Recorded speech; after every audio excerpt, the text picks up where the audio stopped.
Disillusionment after delusionment. They are my teams. But now we live in a time, as we've already referenced, where we wrestle with serious disillusionment. We began opening our states back up only to see COVID-19 cases spike, even worse. And now states are wrestling again with figuring out what we're supposed to do, figuring out how schools are supposed to open. And those of us who have children and who are married to teachers are really concerned about how all this is going to work. And then we see marches. We see protests. We see cases of our black brothers and black sisters being treated differently, not only by police but by others, and being treated much harsher than white folks are treated. And then we see the rancor that seems to go at every police officer, at every first responder, for what a few have done and what a few have caused. And then we see the backlash. And then we begin to see and wonder in our hearts, are we ever going to listen to one another? Are whites ever going to learn how to truly listen to our black brothers and sisters and hear their stories and begin to move forward and actually make progress in reconciliation, in racial justice? Are we ever going to learn to love at the level that Jesus called us to love, so that we actually are acting in such a manner that justice can come?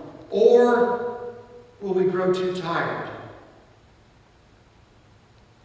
Will we grow too selfish? Will we ever see real reconciliation happen? I have the privilege on Tuesday night of being a part of a panel of white and black pastors that are going to talk about some of these very issues as the community of faith. What we must do to bring people together, what we must do to allow our black brothers and sisters to tell their stories, so we can work for racial equality, so we can work for justice, so we can see love break forth.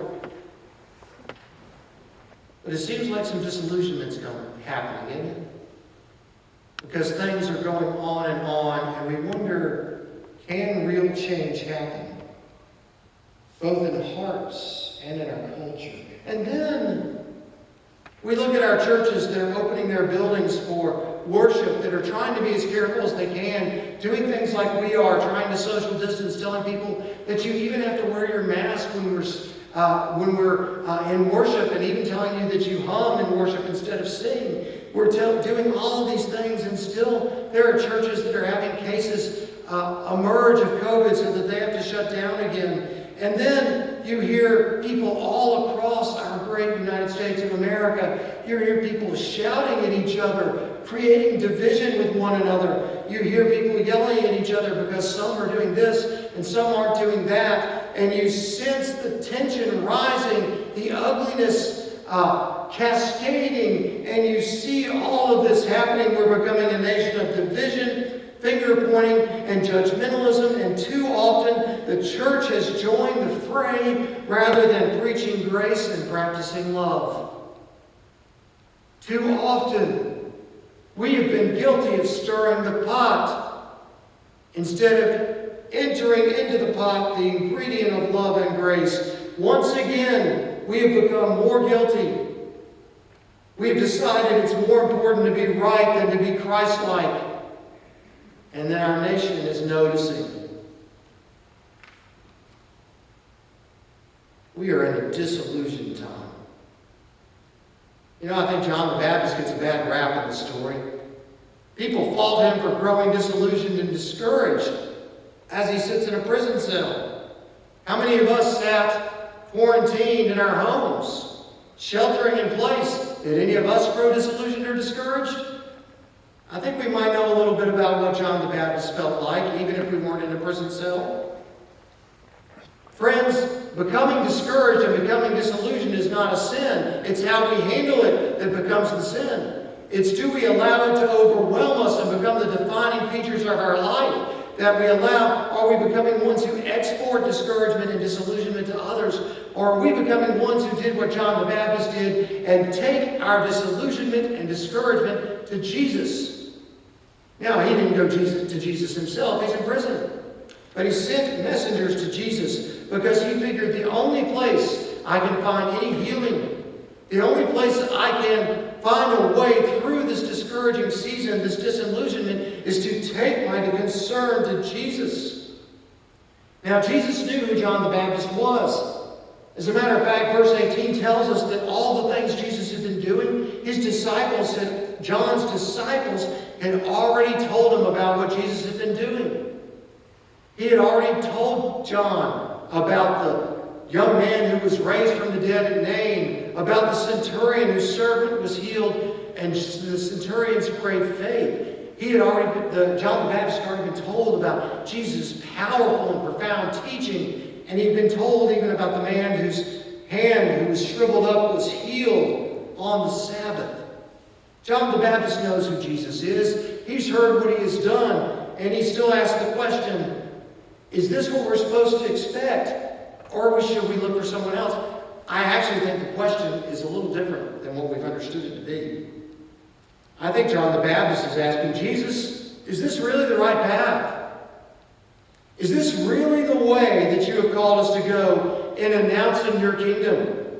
Because, Jesus, I'm about to lose my life here for representing the path of the kingdom of God. You are being persecuted by the Pharisees and other religious leaders because you are healing people and calling people and doing what the prophets said you would do, preaching good news to the poor. You're being persecuted for it. Are you sure, Jesus, that this is the right direction? Or should we change our tack? Should we alter our way? This is a fair question to ask God, isn't it? We've all asked it. Jesus, is following you worth it? Is your way really the way that is going to change this creation, change this world? Because Jesus, if you haven't noticed, it's really turned into a mess down here. Everything sure is crazy. Is this way that you have called us to, this way of loving your enemies, this way of extending peace rather than going into battle with people? Is this way that you have called us to, where we are growing kindness and gentleness and hope and love and grace and peace, rather than bearing up with greed and resentment and trying to look only after our own selfishness and build our own pride? Is this really the way that is going to change this world, Jesus? It's interesting that Jesus does not chastise John the Baptist for asking this question. As followers of Jesus, we often get more than our share of discouragement, mistreatment, and disillusionment. Jesus knows we need reassurance. This question does not threaten Jesus. As a matter of fact, friends, Jesus is not threatened by our questions at all. He's not even threatened by our doubts. But our questions and our doubts, must bring them to the right place.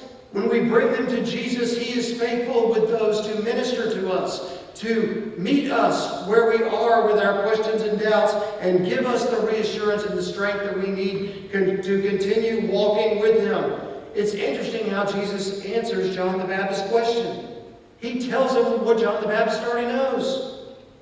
He tells him that the blind see, the lame walk, the lepers are cured, the deaf hear, the dead are raised. And the most emphatic and emblematic part of Jesus' kingdom of God mission is occurring.